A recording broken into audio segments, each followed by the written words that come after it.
Hi guys, আসসালামু আলাইকুম। আজকে দিনে বেশিরভাগই দেখা যায় টেন্সের ভয় শেষ হয় না। প্রত্যেকেই টেন্সের একটা ভীতি কাজ করে। অনেক টেন্স শেখে, তারপরেও সে টেন্স সম্পর্কে তার সেইভাবে জ্ঞান অর্জন করতে পারে না। সারা বছর টেন্স প্রাইভেট পড়ার পরেও সেই ছেলেটা টেন্স সম্পর্কে তেমন কোনো জ্ঞান অর্জন করতে পারে না। আর গ্রামারে যদি ভালো কিছু করতে চাও, গ্রামারে ভালো কিছু করতে হলে অবশ্যই তোমাকে টেন্স সম্পর্কে যথেষ্ট ভালো ধারণা থাকতে হবে। যদি টেন্স সম্পর্কে যথেষ্ট ভালো ধারণা না থাকে, তাহলে তুমি ইংলিশে কখনো দক্ষ হতে পারবে না। আর ইংলিশে দক্ষ হতে গেলে অবশ্যই তোমাকে টেন্স সম্পর্কে পূর্ণাঙ্গ জ্ঞান অর্জন করতে হবে। আজকে তোমাদের সঙ্গে আমি শেয়ার করব সহজে কিভাবে টেন্স করা যায়। কারণ বিভিন্ন বইতে বিভিন্ন রকম আছে, কিন্তু এক নজরে টেন্স শেখার পদ্ধতি আমি নিজে একটা আবিষ্কার করছি, এটা তোমাদের সঙ্গে আজকে শেয়ার করব। দেখো সহজে আমরা কিভাবে টেন্স শিখব। আমি এখানে শিরোনাম দিছি সহজে টেন্স শেখার উপায়। এখানে দেখো আমরা চারটা কলাম করছি। এক নম্বর কলাম দিছি নেম অফ টেন্স, দুই নম্বরে দিছি প্রেজেন্ট টেন্স, আর পাস্ট টেন্স আর কি future tense. Name of tense তার মানে ইনডিফিনিট টেন্স। আমরা যখন শিখব অবশ্যই আমরা তিনটা টেন্স একসঙ্গে শিখব। আমরা যদি তিনটা টেন্স একসঙ্গে শিখি, তাহলে আমাদের যেটা হবে, আমরা একটা শেখার পাশাপাশি অন্য দুইটা আমাদের শুধুমাত্র গঠনটা মনে রাখলেই আমাদের বাদ বাকি দুইটা কমপ্লিট হয়ে যাবে। এখানে দেখো আমরা এত আমাদের জানার দরকার নাই, সংজ্ঞা আমাদের জানার খুব একটা প্রয়োজন নাই। আমরা প্রথমে লিখছি বাংলা ক্রিয়া শেষে, অর্থাৎ আমরা জানি যে বাংলা বাক্যের ক্রিয়া শেষে থাকে, বাংলা বাক্যের ক্রিয়া থাকে শেষে। আমরা যদি দেখি যে বাংলা ক্রিয়া শেষে অ, আ, রস্বই অন্ত্যেষ্টিয় এবং এ থাকে, অ, আ, রস্বই অন্ত্যেষ্টিয় এবং এ থাকে, তাহলে আমরা সেটা বুঝতে ধরে নেব সেটা কি প্রেজেন্ট ইনডিফিনিট টেন্সে আছে। আর প্রেজেন্ট ইনডিফিনিট টেন্সে থাকলে এরপরে আমাদের যেটা হবে, আমাদের গঠনটা আমাদের মনে রাখতে হবে। প্রেজেন্ট ইনডিফিনিট টেন্সের গঠন হচ্ছে প্রথমে সাবজেক্ট, এরপরে ভার্ব, তারপরে অবজেক্ট। এখানে আরেকটা গঠন আমরা যেটা অধিকাংশই জানি না, যখনই আমি দেখি যে subject plus am is are plus object আছে, অর্থাৎ যখনই এরকম থাকে he is a student, he is a student, এই যে এটা যে কোন টেন্সে আছে এটা কিন্তু আমরা জানি না, কারণ এখানে কিন্তু আমাদের আছে সাবজেক্ট ভার্ব ওয়ান অবজেক্ট।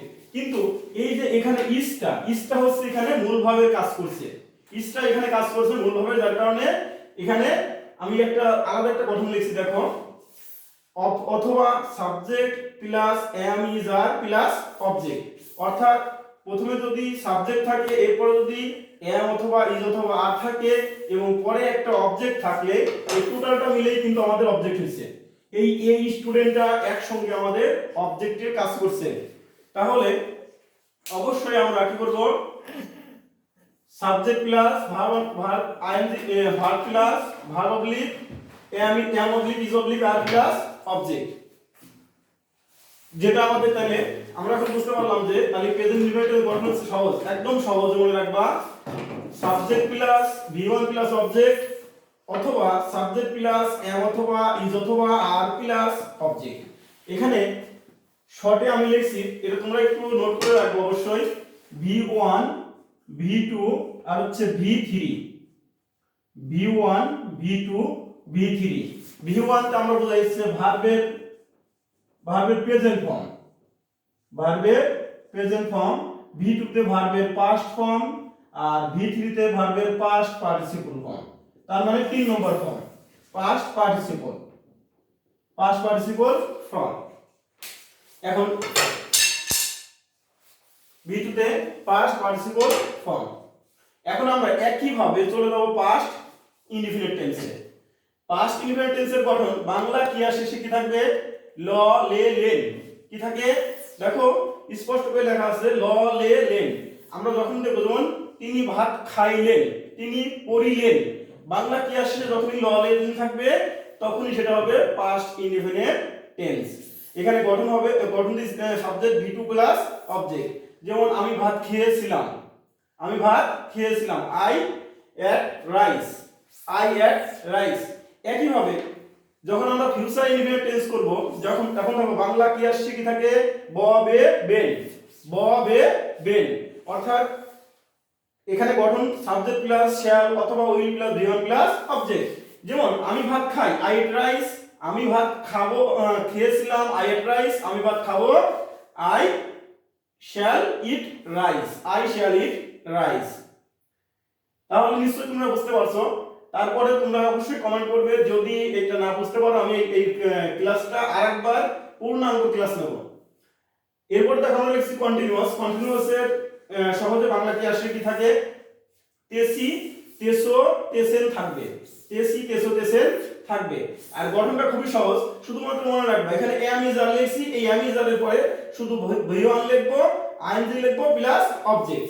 আমরা এখানে একটা চিনার জন্য সহজ উপায় হচ্ছে কি থাকবে, তেসি, আমি ভাত খাইতেছি, আমি গান গাইতেছি, আমি ভাত খাইতেছি, আমি গান গাইতেছি, তারা স্কুলে যাইতেছে। এরকম যদি বোঝায় তাহলে সেটা কি হবে, আমাদের হবে প্রেজেন্ট কন্টিনিউয়াস টেন্স। যখনই তোমার প্রেজেন্ট কন্টিনিউয়াস টেন্সে গঠনটা মুখস্থ হয়ে যাবে তখন কিন্তু আর তোমার সমস্যা নাই। শুধুমাত্র এখানে এম ইজ আর এর জায়গা, এই এম ইজ আর যেখানে আছে এটাকে আমরা কি করব, এখানে শুধু ওয়াজ আর দিয়ে দেব, তাহলে আমাদের পাস্ট টেন্স হয়ে যাবে। আমাদের মূল কাজ হচ্ছে এই একটা সেন্টেন্স দেখে আমাদের টেন্সটা শনাক্ত করতে হবে। আমরা যদি টেন্সটা শনাক্ত করতে পারি তাহলে আমরা গ্রামার অনেক সহজ এবং আমার কাছে গ্রামারটা খুবই সহজ হয়ে যাবে। দেখো ফিউচার কন্টিনিউয়াস টেন্সের গঠনটা আরো সহজ, শুধু তে থাকবে, সে ভাত খাইতে থাকবে, সে পড়িতে থাকবে, সে গাইতে থাকবে। যেমন কি সাবজেক্ট প্লাস শ্যাল বি অথবা will be plus V1 plus ING plus object. দেখো এই একটা গঠন মনে রাখলে আমাদের কিন্তু দুইটা গঠন অটোমেটিক্যালি হয়ে যাবে। এরপর আমরা আসি নেক্সট পারফেক্ট টেন্সে। পারফেক্ট টেন্সে দেখো একদম সহজে মনে রাখবা যে কোনো কাজ এইমাত্র শেষ হয়েছে, কোনো কাজ এইমাত্র শেষ হয়েছে কিন্তু এর ফলটা এখনো বিদ্যমান। সাপোজ মনে করো তুমি পরীক্ষা দিছো কিন্তু রেজাল্টটা এখনো বের হয়নি, পরীক্ষা দিছো রেজাল্টটা বের হয়নি, তার মানে কি এটা প্রেজেন্ট পারফেক্ট টেন্স। সে ভাত খাইয়াছে, সে বাড়ি গিয়েছে, সে গান গাইয়াছে। এটা সবসময় মনে রাখবা যে যত পারফেক্ট আছে পারফেক্টে অলওয়েজ টাইম V3, পারফেক্টে অলওয়েজ টাইম কি হবে V3, এটা কখনো পরিবর্তন হবে না। যে যতগুলো পারফেক্ট আছে সেটা প্রেজেন্ট পারফেক্ট হোক, পাস্ট পারফেক্ট হোক এবং ফিউচার পারফেক্ট হোক, অলওয়েজ টাইম কি হবে V3। তাহলে আমরা বুঝতে পারলাম যে কোন কাজ এইমাত্র শেষ হয়েছে তার মানে কি সেটা প্রেজেন্ট পারফেক্ট টেন্স। যেমন আমি এখানে সহজে বলতে পারি I have eaten rice, I have eaten rice, আমি ভাত খাইয়াছি, আমি ভাত খাইয়াছি। একইভাবে সেম অতীত পাস্ট পারফেক্টটা তোমার মনে রাখার জন্য তোমার দুইটা জিনিস মনে রাখতে হবে।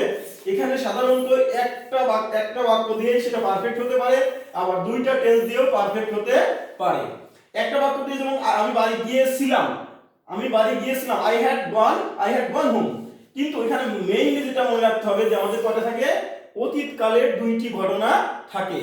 অতীতকালের দুইটি ঘটনা থাকলে আমাদের ছেড়ে ধরতে হবে সেটা কি পাস্ট পারফেক্ট টেন্স। যেমন গঠন কি subject plus had plus V3 plus object. এখানে মনে রাখতে হবে প্রথম অংশ যদি আমাদের পাস্ট পারফেক্টে থাকে পরের অংশ অবশ্যই পাস্ট ইনডিফিনিট টেন্স, আবার প্রথম অংশ যদি পাস্ট ইনডিফিনিট টেন্স থাকে পরের অংশ হবে পাস্ট পারফেক্ট টেন্স। এখানে বিফোর অথবা আফটার সংযুক্ত থাকে। সবচেয়ে সহজে যেটা মনে রাখতে হবে যে ফিউচার পারফেক্ট টেন্স একটা থেকে আরেকটা যে কি থাকবে শ্যাল হ্যাভ অথবা will have plus V3 plus object, আমি ভাত খাইয়া থাকবো। সর্বশেষ যেটা আমাদের আলোচনার বিষয় সেটা হচ্ছে পারফেক্ট কন্টিনিউয়াস। এটা আমাদের ব্যবহার অনেক কম, তারপরে আমাদের এটা ভালোভাবে শিখতে হবে। আমরা যখন ভয়েস করতে হবে এটা ব্যবহার তেমন নাই। এরপরে কি আছে এখানে মনে রাখতে হবে যে কি একটি সময় ধরে কোনো কাজ হইতাছে, একটি সময় ধরে কোনো কাজ হইতাছে। যদি একটি সময় থাকে মানে যে কোনো একটা সময়, মনে করো তুমি সকাল থেকে খাচ্ছ, সকাল থেকে নাচতেছো, সে সকাল থেকে পড়তেছে, এরকম যদি থাকে তাহলে সেটা আমাদের বুঝতে হবে সেটা প্রেজেন্ট পারফেক্ট কন্টিনিউয়াস মানে প্রেজেন্ট পারফেক্ট কন্টিনিউয়াস টেন্স আছে। পারফেক্ট কন্টিনিউয়াস মানে কি এখানে এটা যোগ করবা প্রেজেন্ট পারফেক্ট কন্টিনিউয়াস। তাহলে প্রেজেন্ট পারফেক্ট কন্টিনিউয়াস কি থাকবে সাবজেক্ট প্লাস হ্যাভ অথবা has plus V3 have been, has oblique has plus been been plus বি1 plus ING plus since or for. এখানে মনে রাখবা সিন্সটা সাধারণত নির্দিষ্ট সময়ের ক্ষেত্রে আমরা সিন্সটা ব্যবহার করি। এই যে সিন্সটা, এই সিন্সটা আমরা ব্যবহার করি নির্দিষ্ট সময়, নির্দিষ্ট সময়, এই নির্দিষ্ট সময় আমরা ব্যবহার করি সিন্স, আর অনির্দিষ্ট সময়ের ক্ষেত্রে আমরা ব্যবহার করি ফর। নির্দিষ্ট সময় বলতে যেমন মনে করো সকাল থেকে, সকাল থেকে, এই সকাল থেকে বলতে আমাদের এটাকে নির্দিষ্ট সময় বোঝায়, যার কারণে এটা আমরা ব্যবহার করি কি সিন্স। আচ্ছা একইভাবে সেম আমরা যখন পাস্ট পারফেক্ট করব, এখানেও মনে রাখতে হবে আমাদের একটা অতীতের একটা সময় থাকবে। এই অতীতের একটি সময় ধরে ঘটেছিল, একটি সময় ধরে ঘটেছিল। Subject plus had plus been plus বি1 plus ING plus object since oblique for plus বাকি অংশ। পাশাপাশি দেখো ফিউচারে একইভাবে একটি সময় ধরে ঘটবে। সাবজেক্ট প্লাস শ্যাল অথবা উইল, শ্যাল অথবা শ্যাল হ্যাভ অথবা will have, shall have been অথবা উইল হ্যাভ বিন প্লাস বি1 প্লাস আইএনজি প্লাস অবজেক্ট। আমি সকাল সে 1 ঘন্টা ধরে ভাত খাইতে থাকিবে, তাহলে হবে সেটা ফিউচার পারফেক্ট কন্টিনিউয়াস টেন্স। ঠিক আছে, আজকে তোমার পর্যন্ত এই পর্যন্তই। তোমরা যদি আমার এই ক্লাসটা ভালো লাগে অবশ্যই রিভিউ দিবা। আমি চেষ্টা করব তোমাদেরকে আরো বিস্তারিত গ্রামারের যে বিষয়গুলো তোমাদের সমস্যা থাকবে সব বিষয়গুলো আমি তোমাদের শেখাবো। নেক্সট পার্ট টু পার্ট আমার একটা ইউটিউব চ্যানেলও থাকবে, ইউটিউব চ্যানেলটা মেধাবিকাশ প্রাইভেট সেন্টার নামে খোলা আছে। আমি সেখানে ভিডিওগুলো আপলোড দেবো, তোমরা সেখান থেকে ভিডিওটা দেখে নিতে পারো। ধন্যবাদ, আসসালামু আলাইকুম।